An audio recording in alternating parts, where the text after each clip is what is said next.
Olá, tudo bem? Seja bem-vindo ao canal Cartas do Rei. Se você não é inscrito no canal, se inscreva. Gostaria de agradecer a todos que já estão inscritos no canal e as mais de 1.600 visualizações. Muito obrigado. E hoje nós vamos falar de um tema muito interessante. E aí, me casei com o pastor. E agora? Nós vamos falar com uma convidada toda especial que vai dizer para nós como é estar casado com um pastor, como é estar casado com um homem público. Então eu queria te convidar a nos acompanhar nesse vídeo, que com certeza será edificante para todos nós. Deus abençoe. Os filhos são cartas vivas do Rei, selados pelo Espírito, o Espírito do Deus vivo. Bom, para quem não conhece a pastora Edivane, ela tem 43 anos de idade, ela é casada com o pastor Igor Abraão, aproximadamente 13 anos, e ela é mãe da Sara, de 10 anos de idade. Ela é graduada pela Faculdade Docton e pós-graduada pela Fabra em Educação Física, e é por isso que ela é nossa convidada de hoje. Pastora, seja bem-vinda ao canal Cartas do Rei, é um prazer tê-la aqui conosco. Amém. O prazer é meu, bom dia, é muito bom estar aqui, é muito bom poder estar passando algumas coisas do que eu já vivenciei, tenho vivenciado e poder passar para as pessoas essa experiência. Pastora, quais são os requisitos que uma mulher precisa ter para ser uma esposa de um pastor, né? Porque a gente sabe que o pastor ele tem inúmeras obrigações, né? Então, o que seria importante hoje? Quais são os requisitos que uma mulher precisaria ter para ser esposa de um pastor? Pelo que eu já vivenciei, desde quando eu comecei, há 7 anos atrás, a esposa de pastor ela não precisa estar no púlpito. Ela precisa sim abraçar o ministério do pastor, entender o que é um ministério, ela precisa ter equilíbrio, ela precisa estar presente na igreja local, ela precisa ser conhecida pelas mulheres da igreja, pelas pessoas, como uma mulher íntegra, como uma mulher equilibrada, como uma mulher responsável, uma mulher confiável. É você poder passar para as pessoas quem você é em Cristo e não que você está ali porque você é a esposa do pastor. Eu aprendi isso, que eu preciso passar confiança para as pessoas da igreja, que assim eu vou estar ajudando o meu marido e eu vou estar auxiliando ele. Eu preciso estar presente para poder auxiliá-lo na hora que ele mais precisa, para poder estar aconselhando. Eu também aconselho meu marido. Um pastor, ele é um homem público, né? Então, como é você casar com um homem público, alguém que você vai ter que, de alguma forma, dividi-lo com muitas pessoas, né? Porque talvez muitos momentos de lazer, muitos momentos de intimidade, da família mesmo, de estar entre família, você vai ter que compartilhar isso com toda uma igreja, ou com todo um povo, às vezes até com outras igrejas, porque um pastor nem sempre está só na sua igreja local. Então, como é você ser casada com um homem público? Como é essa experiência? Confesso que no início foi difícil. Eu conheci o Igor, meu marido, antes mesmo dele ser pastor, mas ele já tinha esse desejo no coração. Deus já o incomodava, ele já era tocado por essa vontade de estar no ministério, de estar cuidando de pessoas. Quando ele foi ordenado a pastor, há 7 anos atrás, foi diferente, porque eu já me vi como uma esposa de pastor. Não foi fácil, mas como eu já o conheci, já sabia desse desejo no coração dele, eu meio que já me preparava. Sim. Pastora, você já teve que abrir mão de muitas coisas para estar nessa posição de mulher, de pastor? Já, e muito, não foi pouco. Eu tive que abrir mão de vontades de fazer coisas que eu percebi que na posição que eu estou hoje eu não posso. Não é porque eu não posso, é porque eu sei que eu sou referência, eu sei que as mulheres estão olhando para mim, eu sei que as mulheres, muitas, estão seguindo aquilo que eu sou em Cristo. Então eu preciso renunciar muitas coisas. Hoje eu cuido das minhas vestes. Hoje eu sei que eu me tornei uma mulher mais equilibrada porque eu tive que cuidar do que eu falo, eu tive que cuidar daquilo que eu faço. Eu precisei renunciar muitas coisas sim. Às vezes coisas que eu gosto de fazer e que eu sei que não tem nada a ver, mas se eu fizer eu posso trazer muitas deficiências para o ministério.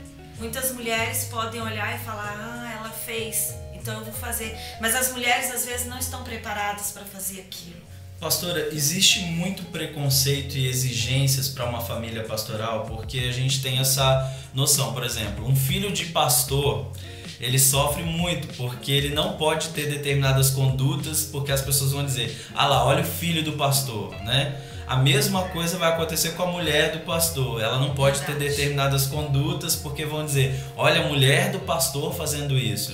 Então eu acredito que existam muitas exigências, talvez até maiores, para a família pastoral do que para uma família comum, é isso mesmo? Sim, existe. É por isso que eu falei que eu tive que renunciar a algumas coisas.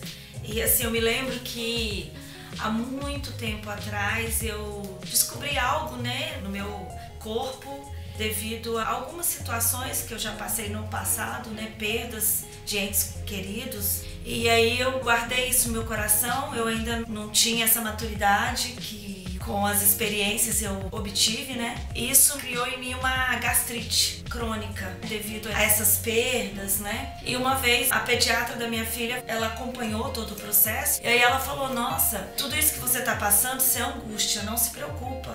Procura um gástrico que ele vai te orientar. E aí eu cheguei na igreja e falei para uma pessoa, falei, nossa, tudo que eu passei, a pediatra da minha filha falou que é angústia. Nossa, você angustiada, ansiosa? Seu marido não é pastor? Ele não ora por você? Aí eu falei, nossa, as pessoas esperam que eu seja perfeita. Só que eu não sou perfeita, a minha filha não é perfeita, o meu marido não é perfeito. Nós vamos ser perfeitos sim, quando nós tivermos um corpo glorificado. Amém. Então nós ainda não temos, nós ainda vamos passar e sempre passamos por lutas e às vezes até causadas pelas nossas imperfeições. Sim, verdade. Né? E aí nós temos que estar preparados para isso. E eu falo para as mulheres de pastores, vocês precisam estar preparados porque vocês não são perfeitas. E uma coisa que eu aprendi, pastor, eu não coloco minhas expectativas em seres humanos. As minhas expectativas estão em Deus, para que eu não venha me frustrar. E aí eu queria estender essa mensagem também às mulheres de missionários, às mulheres de obreiros, de homens que trabalham de forma integral na obra de Deus. Porque da mesma forma que o pastor, a gente tem muitos homens que trabalham de forma integral na obra de Deus e que a mulher passa pela mesma situação. Existe uma exigência muito grande para que essa mulher, para que essa família pastoral ou essa família missionária que seja uma família perfeita. E aí você corre dois riscos. O primeiro é de se tornar uma mentira. Então você coloca uma máscara e essa máscara você tem que ficar fingindo ser alguém que você não é, ou você entra numa depressão. Porque você começa a se sentir tão pressionado por aquelas pessoas. Então eu acho que o ideal é isso mesmo, é você não se deixar levar pelas exigências das pessoas, né? Entender que você é um ser humano. Então, gente, todo ser humano falha e erra. Então o pastor, a mulher do pastor, a filha, no caso, do pastor, eles erram em todos os sentidos. Então a gente não pode exigir deles uma perfeição, como muitas vezes eles nos cobram de não exigir deles uma perfeição. Verdade. Quando você está em gabinete, né, pastor? Às vezes a pessoa, mas eu não sou perfeito. Então você tem que usar essa mesma matemática quando for para com os seus pastores, né? Verdade. Lembrando que a minha filha, ela tem 10 anos, ela é uma princesa, ela é uma menina linda, sim. Ela é simpática, mas ela é um ser humano como outro qualquer. Exatamente. Ela é imperfeita. A gente precisa guardar isso no nosso coração, né? Que todos os filhos de pastores, eles são pessoas normais. E a gente tem até na década passada, na geração passada, vamos dizer assim, nós temos essa referência de muitos filhos de pastores que se desviaram por conta da pressão que sofriam por essa perfeição que tinha que existir e que hoje estão no mundo. Então muitas pessoas que colocam esse peso, né, sobre os filhos de pastores deveriam pensar um pouquinho mais a respeito desse assunto. Sim. Pastora, qual que é a melhor parte de ser esposa de um pastor? Assim, A melhor parte de se tornar uma esposa de pastor é o fato de você estar ali presente e ver o crescimento das pessoas. Você vê o amadurecimento das pessoas. Isso é muito gratificante. Essa é a melhor parte de ser uma esposa de pastor. Eu tenho algumas meninas que eu já acompanho há muitos anos, né? Há alguns anos. E eu fico observando como que elas têm crescido espiritualmente. Algumas meninas que já tinham espiritual num nível bem elevado, mas elas não tinham uma maturidade para entender o que é ser uma verdadeira cristã. Elas não sabiam entender o que era renunciar. E ser esposa de pastor é vivenciar tudo isso, é ver elas crescendo, é vê-las amadurecendo e se tornando grandes mulheres de Deus. É muito interessante quando a gente vê alguém, né, pegar essa pessoa do zero e conseguir ver a transformação na vida dela, né, ver todo o caminho que ela trilhou até chegar ali e saber que você foi um instrumento de Deus para essa transformação. Eu creio que com certeza é a melhor parte de estar nesse ofício. Então, inclusive eu estive conversando com uma dessas meninas há um tempo atrás e a gente estava falando sobre maturidade. E aí eu falando, nossa, como eu tenho observado, como as meninas têm amadurecido e tal. E aí ela falou, mas eu tenho amadurecido?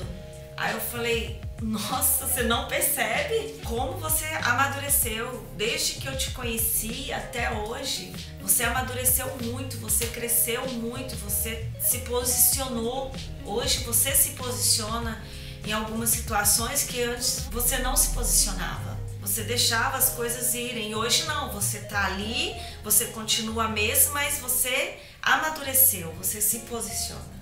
Para quem não conhece a pastora Edivane, um dos motivos de eu convidá-la aqui é pelo testemunho que ela dá para mim, né? Então a palavra diz que um homem não pode dar testemunho de si mesmo, mas o testemunho é aquilo que falam a seu respeito. Então eu vou dizer o que eu vejo na vida dela, é o motivo de eu ter convidado ela para estar aqui. Eu vejo na vida da pastora uma verdadeira guerreira mesmo. Eu nunca vi ela acomodada ou em qualquer situação ela parada. Ela é uma pessoa extremamente ativa, ajuda ministerialmente, tem os afazeres da casa, é mãe, tem os aconselhamentos na igreja, ajuda em tudo, retiros, cozinha, limpeza. Então eu vejo ela muito ativa e essa referência que é para mim veio muito forte no sentido de pensar como que você dá conta, pastora, de fazer tudo isso, como que você consegue apoiar o ministério, consegue ser mãe, consegue ser esposa, como que se concilia esse tempo, né? Então,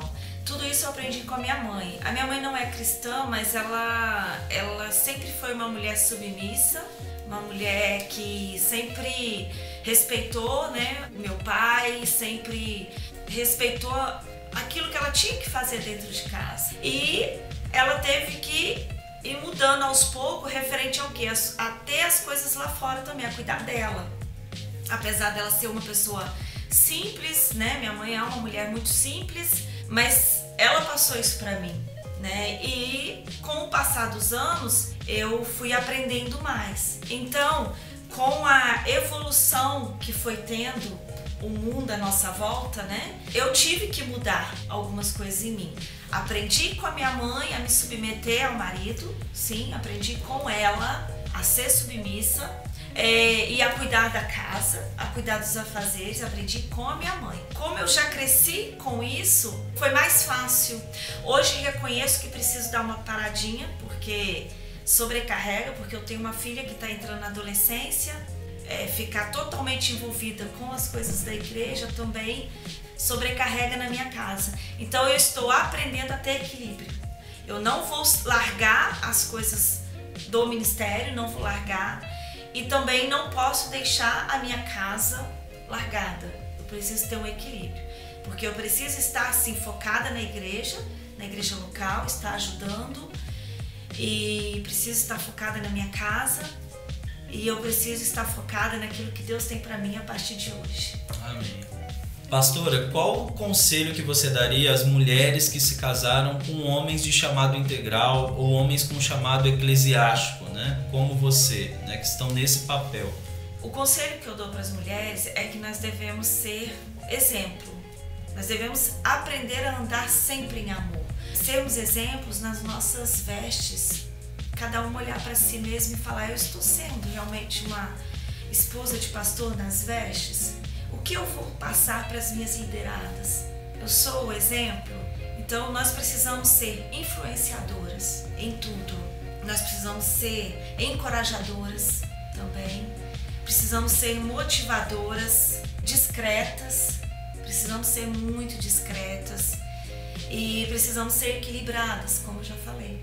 Eu sempre, quando vem alguma menina se aconselhar, por mais que eu precise chamar a atenção ou corrigir em alguma coisa, primeiro eu falo os pontos positivos. Se é uma pessoa que arruma a igreja, nossa, como você arruma bem. Se é uma pessoa que cuida do Ministério do Apoio, nossa, como você faz com excelência. Então eu sempre começo com elogio e depois eu entro com a palavra direcionada, que ela precisa melhorar nisso, precisa se aperfeiçoar nisso. Então nós, como mulheres de pastor, nós precisamos ter esse equilíbrio de entrarmos com uma palavra certa, uma palavra dura no momento certo. Pastora, queria que você fizesse suas considerações finais, uma mensagem que você queira deixar às mulheres e os homens também que estão nos assistindo agora. Então, quando fala dos homens, eu vou deixar uma palavra para vocês, pastores. O meu marido, ele tem se aperfeiçoado cada vez mais. Eu vejo a busca dele por esse aperfeiçoamento em relação a mim, em relação a ser um ótimo marido. Ontem mesmo ele parou de almoçar e ficou olhando para mim e falou assim, como eu te amo. Você é prioridade na minha vida. Você é a pessoa mais importante para mim. Então isso, maridos, a mulher se sente tão bem, tão amada, que ela esquece as dificuldades. Sim. E ela começa a realizar as coisas com tanto amor, porque ela está recebendo amor. Sim. Então, pastores, se vocês querem ter uma auxiliadora do seu lado, uma mulher de Deus do seu lado, uma mulher amável do seu lado, começa a amá-la ainda mais. Começa a transmitir esse amor através de palavras, de gestos, porque é muito bom. Lá em casa, a família é prioridade na vida do meu marido e depois o ministério. O primeiro ministério do meu marido, ele tem passado isso para mim e para minha filha, que o primeiro ministério dele é a família, sabe? E ele tem demonstrado isso em amor. Esposas, sejam submissas, cuide de si mesma, valoriza a sua casa, a sua família, se submeta à autoridade do seu marido, respeite o seu marido, deixe ele ser o sacerdote da sua casa e da igreja. Não se intrometa naquilo que ele precisa resolver e que você não concorda, mas você está vendo que são planos do Senhor. Dê suporte para que ele saiba tomar essas decisões corretamente. Seja auxiliadora, seja honesta, seja íntegra. E assim eu me sinto honrada em ser esposa de pastor, porque eu posso ser tudo isso. E eu tento ser tudo isso com prazer. Pastora, eu queria te agradecer. Muito obrigado por estar aqui conosco no Cartas do Rei. É um prazer. Amém. Amém? Se você gostou desse vídeo, clique no curtir, compartilhe esse vídeo também com todos aqueles que você queira abençoar, comenta aqui embaixo e se inscreva no canal, clique no sininho para você receber as notificações de novos vídeos. Muito obrigado, Deus abençoe e nos vemos. Até mais!